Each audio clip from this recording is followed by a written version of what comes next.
This is the next video in the Historic Ordnance series. Now, the thing I'm going to give you information on is a piece of ordnance that I really do not recommend that it be copied and employed the way it was used in World War II. This video is going to be on the Japanese Lunge mine. This was a suicidal anti-tank weapon, where basically we're taking a high explosive anti-tank shape charge warhead, and instead of putting a rocket behind it or some type of a propelling charge to propel it like a grenade, the soldier was supposed to run up to the enemy tank with it and thrust it forward like they're thrusting with a bayonet on a rifle into the side of the vehicle. And you can guess what happened to that soldier. If they survived the machine gun bullets to even get close to the tank to do it. They went to the Shinto version of heaven. They're serving the eternal emperors of Japan in the afterlife. But I thought about this. This could be modified into an actual mine. And I'll get into that later. Now, what about the construction on this? This is straight from the manual.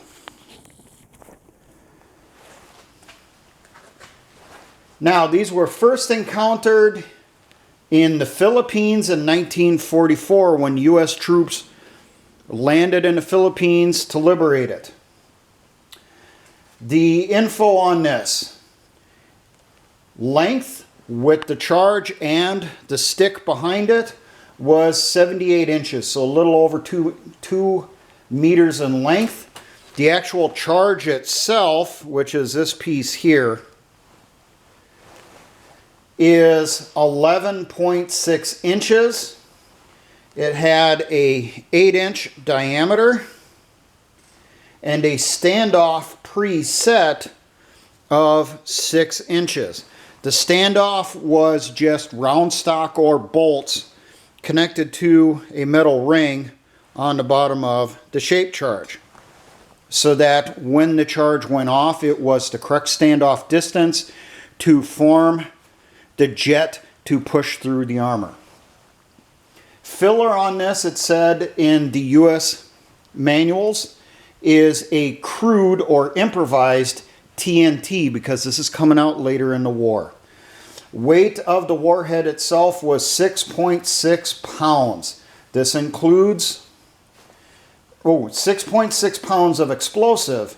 The actual warhead itself, metal piece and all, was 11 pounds.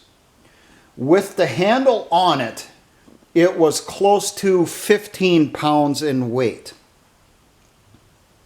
The casing was sheet metal or tin. They say sheet steel in the manual. Now, this thing employed, according to some information I came across, it said it employed a detonator similar to the Type 97 fragmentation grenade. However, when I looked at the technical specs, the diagrams for a Type 97 fragmentation grenade, I do not see how this is anywhere close to that type of fuse. This is completely different. It might have the same type of primer charge to set it off in a detonator, and that's probably where it ends for its commonalities. Abilities to penetrate: if it strikes the armor at a 90-degree angle, it can penetrate up to 6 inches of rolled homogeneous armor. So your cast tank armor that was common back in those days. If it hits the armor at a 60-degree angle, it only penetrates about 4 inches of steel armor. So would something like this penetrate a modern main battle tank? No. But something like this could penetrate the armor on a infantry fighting vehicle like a BMP. It could penetrate the armor on an armored personnel carrier like an MTLB or a M113 made by the US. It would penetrate the armor on an MRAP if it hits at that 90-degree angle. It would also penetrate the armor on a gun truck. Now, things to point out on this, you have the wood handle up here, which is attached to the metal of the shape charge. Now there is a safety pin here. Below that is a copper shear pin. And then at the bottom of the wooden stick here, there's a striker, which is basically just a nail. The striker goes down into the detonator, and the bottom of the detonator is the priming charge. I could find no information on was there an actual primer to set off the detonating compounds or how it did that. It's not in the technical drawings, not in the information. So, how this soldier employed this. You have your suicidal Japanese soldier. He wants to earn his way to heaven by giving his life taking out an American tank. He's hiding in the bushes alongside the road. As the Americans start coming by, he removes that safety pin. When he removes that safety pin, that allows the wooden handle to move forward inside the tube up here so that the striker will set off the detonator. He runs up to the side of the tank. If he doesn't get blown away by machine guns or pissed off Marines, thrusts it into the side of the tank like he's thrusting a bayonet into someone's gut. The bottom of the standoff legs here hit the armor, keep it in place. The pole keeps moving forward from the thrust, sets this off, sets off the charge, forms a jet, and in theory punches a hole through the armor. Pretty straightforward and very suicidal, because remember, the jet doesn't just go forward. It also goes backwards in the same diameter that this goes off. Most of the force will go forward, but you're going to have a bunch going backward. So that Japanese soldier then just blew himself away when he took out that tank. How could something like this be employed as a landmine, though?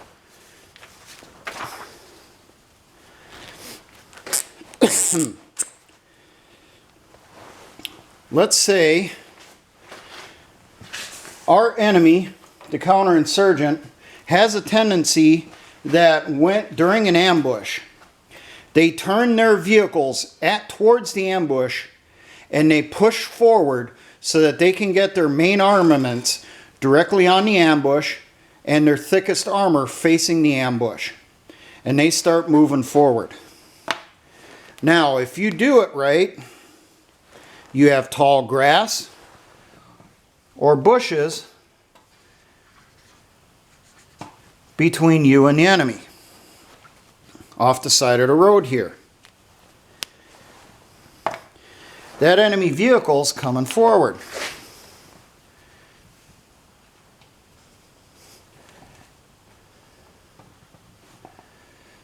And then you got your track here. Now your front glacis plate up here, you're not going to puncture that. But down here, the bottom glacis plate, that's a lot thinner. So if we set this right, we create this mine. We put it essentially on a tripod with the shape charge here, and we make sure that it's at the right height and angle that it will hit that bottom glacis plate at almost direct 90-degree impact. So when he's moving forward, this impacts here and then blows its way up through the thinner armor up into the vehicle. You don't lose a soldier employing it, but you got it set up out there like a landmine. Now, I did come across references that these were used during the Vietnam War. Not a lot of info as to how it was employed, but there is just the one reference from about 1948, 1949, street fighting in Hanoi. The Viet Minh, which were the predecessors of the Viet Cong, were fighting the French on the streets. They actually employed actual Japanese lunge mines that they captured against the French armor, and the French were using American tanks. And, you know, they have a statue for this one person who gloriously gave his life for the revolution and all that bullshit. But there is references also from the 1960s of these being employed against armor, but I can't find out how. My suspicion is they did it like this. Set it up essentially like a tripod, hidden inside grass. Common American tactic, especially the armored cavalry, was you get ambushed, you turn into it, and you charge your Sheridan tanks and your ACAV 113s right at the enemy and start pouring the firepower right into them. Well, maybe that's how they employed the mines themselves. I can't say for certain, but to me it would make sense. Now, if I did something like this personally, the gravity from the weight of the warhead might push the warhead back onto the pole with the striker to set it off. That could be a problem. You can counter that though using a spring. And I'm not going to give much more information than that. You just would have to figure it out yourself. Now I need to mention before we close out here. Remember, this is for educational purposes only. Do not take the information I gave you and employ something like this in real life at this time. Do not make it and have it hidden away somewhere, because you're going to get caught. You're going to go to jail for an extremely long time. But if you find yourself in some type of invasion situation, and I'm not talking unarmed illegals pouring across the border. I'm talking we have actual armed troops with combat vehicles rolling down the road, heading your direction. Here you go. Maybe employ something like this to protect your town, so that as the enemy deploys, they hit you from multiple directions by coming across the fields and not just the roadways. Maybe they'll find a little surprise.